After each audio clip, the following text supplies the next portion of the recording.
आज फाइनली हमारी शिफ्टिंग का दिन आ चुका है। आज हमारा यहाँ 7 आवर्स में लास्ट डे है और जहाँ हमें पुरानी जगह को छोड़ने का दुख होता है वहीं नई जगह पे जाने की एक्साइटमेंट भी होती है।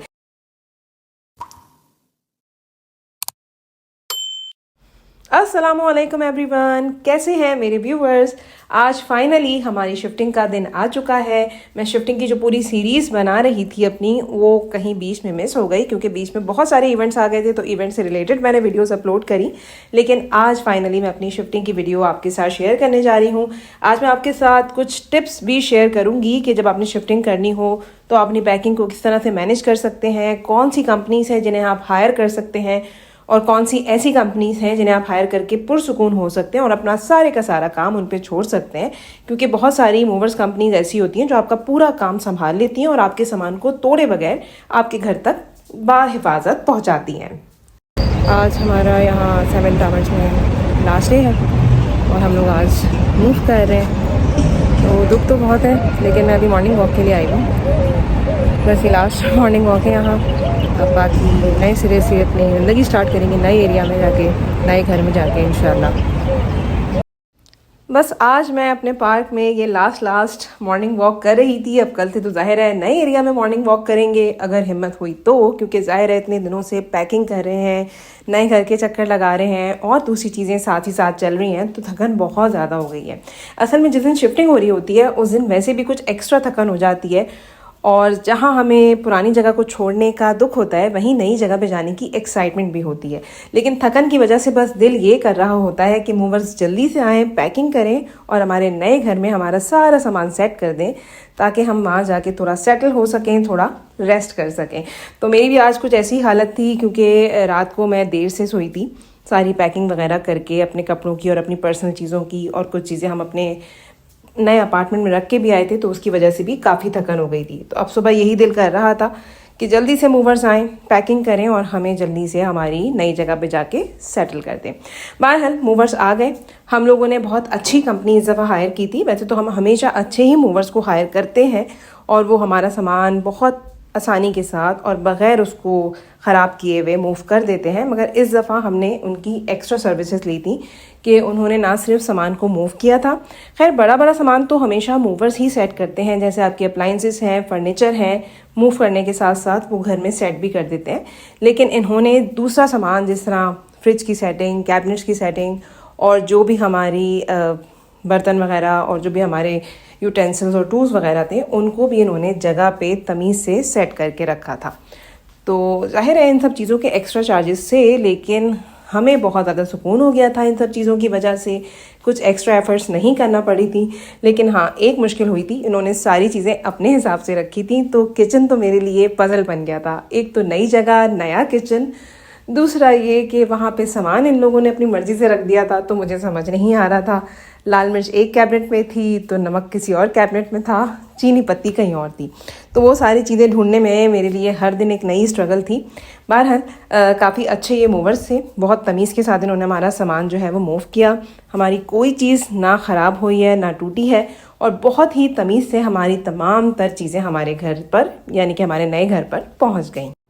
इस मूवर कंपनी का नाम था जस्ट बॉक्स इट। ये यहाँ आप देख सकते हैं, इनका ट्रक खड़ा है और ट्रक में हमारा सामान लोड हो रहा है। पहले हम लोग अपने नए घर की तरफ चले गए थे और हमारे पीछे पीछे ये लोग ट्रक में सारा सामान लेकर आए थे। हम लोग पहले इसलिए पहुँचे थे ताकि वहाँ जाके घर को खोल सकें और वहाँ जाके बैठ सकें, और पीछे पीछे ये लोग हमारा सामान लेकर आए ताकि वहाँ पे सामान की सेटिंग हो सके। वैसे इन लोगों ने काफ़ी अच्छी तरीके से सेटिंग की थी, एक एक कमरे को इंडिविजुअली सेट किया था। ये लोग बहुत प्रोफेशनल थे और उन्होंने हमें डिस्टर्ब किए बगैर घर की पूरी सेटिंग की थी। पहले इन्होंने हमारे बेडरूम सेट कर दिए थे ताकि हम लोग बेडरूम में जाके स्टे कर लें, वहाँ बैठ जाएं सुकून से। फिर उसके बाद रिमेनिंग पूरे घर की, हॉल की और किचन की सेटिंग की थी। तो बहरहाल हमें डिस्टर्ब किए बगैर इन्होंने बहुत अच्छी तरह से सारा काम मैनेज कर लिया था। इन लोगों ने ना सिर्फ हमारा सामान तरीके से मूव किया था और सेट किया था, बल्कि इनके साथ एक इंटीरियर डिज़ाइनर भी था जिसने हमारी तमाम तरह डेकोरेशन पीसेस, पेंटिंग्स, हमारे कर्टन्स और जितने भी फिक्सचर्स थे घर के अंदर, उसको बहुत ही तरीके के साथ प्लेस किया था। और हमारा घर सिर्फ एक ही दिन में, जिस दिन हमने मूव किया है, उसी दिन डेकोरेट भी हो गया था और हमें कोई एक्स्ट्रा एफर्ट भी नहीं करना पड़ी थी। आज ही के दिन मेरे हस्बैंड ने यहाँ पे चूल्हे की और डिशवॉशर की भी डिलीवरी करा रही थी, क्योंकि जो हमारा लास्ट घर था वहाँ पे हमारे पास इलेक्ट्रिक स्टोव था, जबकि हमारे इस वाले घर में गैस स्टोव है। तो इसलिए हमें लाजमी न्यू कुकर लेना पड़ा और उसकी डिलीवरी मेरे हस्बैंड ने आज ही करा ली, ताकि सारे काम एक ही दिन में हो जाएं। और इसके अलावा डिशवॉशर भी नहीं था हमारे लास्ट घर में, तो अभी वाले घर में डिशवॉशर भी है, तो डिशवॉशर की डिलीवरी भी मेरे मियाँ जी ने आज ही करा दी थी। जैसा कि आप देख सकते हैं, आ चुकी है बेटर होम्स वालों की गाड़ी और उसके अंदर हमारा डिशवॉशर और हमारा स्टोव भी आ गया। तो बहरहाल एक ही दिन में सारी चीज़ों की फिक्सिंग हो गई थी, एक ही दिन में सारे काम हो गए थे, जिसकी वजह से ज़्यादा प्रॉब्लम नहीं हुई थी, बस एक ही दिन की थकान हुई थी। लेकिन फिर भी जब हम मूव करते हैं तो कुछ ना कुछ ऐसा होता है जो हमें अपने हाथ से करना ही पड़ता है। तो मूवर्स के जाने के बाद तो खैर हम खाना वगैरह खा के लंबी तान के सो गए थे, मगर दूसरे दिन से फिर हमने देखना शुरू किया अपने घर में कि क्या चीज़ें हैं जो हमने सारी चीज़ें अपने मुताबिक करनी है। तो फिर थोड़ी बहुत चीज़ों को हमने जगह से हिलाया और अपने मुताबिक उसको सेट किया, स्पेशली किचन को। जैसा कि मैंने आपको शुरू में बताया कि किचन मेरे लिए पज़ल बन चुका था, मुझे सही से चीज़ें नहीं मिल रही थी कि तमाम तरह स्पाइसेस, ऑयल और बाकी खाने पीने की चीज़ें इन्होंने कहाँ रख दी हैं। तो वो सब चीज़ें मैंने अपने हिसाब से करके रखी। बहरहाल मेरा ओवरऑल एक्सपीरियंस इनके साथ बहुत अच्छा रहा, मुझे इनकी सर्विस बहुत अच्छी लगी। ये लोग काफ़ी प्रोफेशनल थे। मैं आप लोगों को भी रेकमेंड करूंगी कि अगर आपने अपना अपार्टमेंट या विला दुबई में मूव करना है तो आप इनकी सर्विस बुक कर सकते हैं और घर की सेटिंग के हेडेक से काफ़ी हद तक निजात पा सकते हैं। अगर आपने इनको बुक करा है तो ये आपके पूरे घर को सेट करके जाएंगे। इवन कर्टन की फिक्सिंग हो, पेंटिंग्स की फिक्सिंग हो, या आपके पास कुछ भारी भरकम किस्म के डेकोरेशन पीसेस हो, गिलास हो, मिरर्स हो, सब की फिक्सिंग ये लोग करके जाते हैं। अगर आप लोगों ने भी इनसे कांटेक्ट करना है तो आप गूगल पे जाके जस्ट बॉक्स इट टाइप कर सकते हैं, तो वहाँ पे आपको इसका नंबर और इस कंपनी की वेबसाइट का लिंक मिल जाएगा। एंड में जब सारी डेकोरेशन और सारी फिक्सिंग कंप्लीट हो गई तो इन लोगों ने हमारे घर की सफाई भी की और सफाई करके गए, तो इसलिए हमें कोई भी एक्स्ट्रा क्लीनिंग सर्विस बाहर से हायर नहीं करनी पड़ी। मैंने दुबई में और दुबई से बाहर कई दफ़ा शिफ्टिंग करी है, लेकिन इतने नेक मूवर्स मैंने अपनी पूरी ज़िंदगी में कभी नहीं देखे। I am just kidding. खैर हमारी अल्हम्दुलिल्लाह शिफ्टिंग कंप्लीट हो चुकी थी, घर भी सेट हो चुका था, रात का डिनर भी हो चुका था, तो हम लोगों ने सोचा क्यों ना थोड़ी देर बालकनी में जाके रिलैक्स किया जाए। तो ये है हमारे एरिया का बालकनी से मंज़र। वैसे ये एक न्यूली डेवलप्ड कम्युनिटी है, तो यहाँ पे इतनी ज़्यादा आबादी नहीं है, आपको बहुत सारे प्लॉट्स जो हैं यहाँ पे खाली नज़र आएंगे। आज की रात बहुत खूबसूरत थी और 14वीं का चांद अपनी पूरी आबोताब के साथ जगमगा रहा था और हम बालकनी में बैठ के रिलैक्स कर रहे थे। दूसरी सुबह फिर हमें जाना था अपने पुराने घर की तरफ, क्योंकि ये घर हमें लैंडलॉर्ड को हैंड ओवर करना था साफ़ सुथरा करके। यूएई में बेसिकली ये होता है कि जब आप हैंड ओवर कर रहे होते हैं लैंडलॉर्ड को घर, तो आपको उसे साफ़ सुथरा करके देना पड़ता है। ना सिर्फ सफाई, बल्कि आपको ये भी देखना पड़ता है कि आपसे कोई चीज़ डैमेज तो नहीं हुई है, जिस तरह से वॉशरूम के टैप्स हैं, इसके अलावा कलर की डैमेजिंग होती है, कैबिनेट्स कभी डैमेज हो जाते हैं, तो वो सारी चीज़ें फिक्स करके आपको घर हैंड ओवर करना होता है अपने लैंडलॉर्ड को। तो वही सारी चीज़ें हम लोग चेक करने गए थे।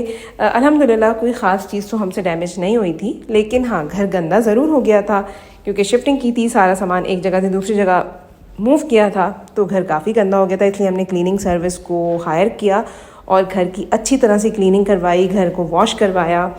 असल में दीवा भी बंद हो जाता है, तो इस वजह से हमने सोचा कि दूसरे दिन ही सारे काम करवा के लैंडलॉर्ड को घर हैंड ओवर कर दें।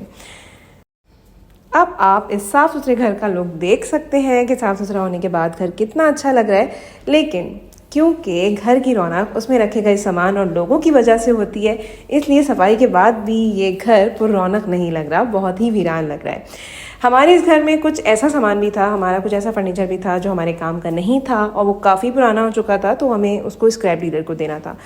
तो मेरे हस्बैंड ने स्क्रैप डीलर्स को भी आज ही बुला लिया था ताकि तमाम तर सामान स्क्रैप डीलर को दें और इस घर को प्रॉपर खाली करके इसकी कीज़ लैंडलॉर्ड को दे दें, क्योंकि यहाँ पे लॉज काफ़ी स्ट्रिक्ट हैं। आप अपना कोई भी सामान, कोई भी फर्नीचर घर के अंदर ऐसे छोड़ के नहीं जा सकते। अगर वो फालतू है तो आप या तो उसको स्क्रैप डीलर को दें या फिर आप उसको सेल करें। घर की सफाई कंप्लीट हो चुकी थी और स्क्रैप डीलर सारा सामान लेके जा चुके थे। अब मैं अपने इस पुराने और प्यारे घर को फाइनल गुड बाय कह रही हूँ। फाइनल गुड बाय कहते हुए अक्सर ऐसा होता है कि हमारी आंखें आबदीदा हो जाती हैं। मेरे साथ भी कुछ ऐसा ही हुआ। मुझे आखिर में थोड़ा रोना आ रहा था क्योंकि हमने इतना लंबा अरसा यहाँ पे गुजारा था, तो जाहिर है बहुत सारी मेरी यादें यहाँ से जुड़ गई थी, तो इसलिए जाते जाते मुझे रोना आ रहा था। अभी हम लोग लॉबी में बैठे हुए हैं और मेरे हस्बैंड जो हैं वो कुछ लीगल रिक्वायरमेंट्स होती हैं उसको पूरा करना होता है और साथ में की भी हैंड ओवर करके जा रहे हैं वॉचमैन को। अभी जब हम लोग अपनी गाड़ी निकाल लेंगे तो फिर हम पार्किंग का कार्ड भी जो है, पार्किंग की जो की है वो भी हैंड ओवर कर देंगे वॉचमैन को। तो बस ये लास्ट मोमेंट्स हैं जो हम यहाँ पे स्पेंड कर रहे हैं। ठीक है सर, ये ऑटोमेटिक खुलता है बाहर जाने का। हाँ ठीक है, चलो थैंक यू। वीडियो काफ़ी लंबी हो चुकी है, अब मैं अपनी वीडियो ख़त्म करती हूँ सेवन टावर्स को गुड बाय कहते हुए, और जाते जाते आपके साथ 2 टिप्स शेयर करूँगी जिसका मैंने शुरू में जिक्र किया था। जब भी आप शिफ्टिंग करने लगें तो अपने तमाम तर सामान को देख लें, जो सामान आपकी ज़रूरत का है उसे रखें, बाकी सारी चीज़ों को डी क्लटर कर दें, या तो स्क्रैप डीलर्स को दे दें या फिर अपने सामान को रीसेल कर दें। और दूसरी टिप ये है कि जब भी आप अपनी चीज़ों को पैक करने लगें तो उनको ऑर्गेनाइज करके पैक करें, ताकि जब आप उसको अनपैक करें नए घर में आके तो आपका ज़्यादा टाइम वेस्ट ना हो और आप इजीली अपनी चीज़ों को रीऑर्गेनाइज कर सकें। इसी के साथ इजाज़त चाहती हूँ। अल्लाह हाफिज़।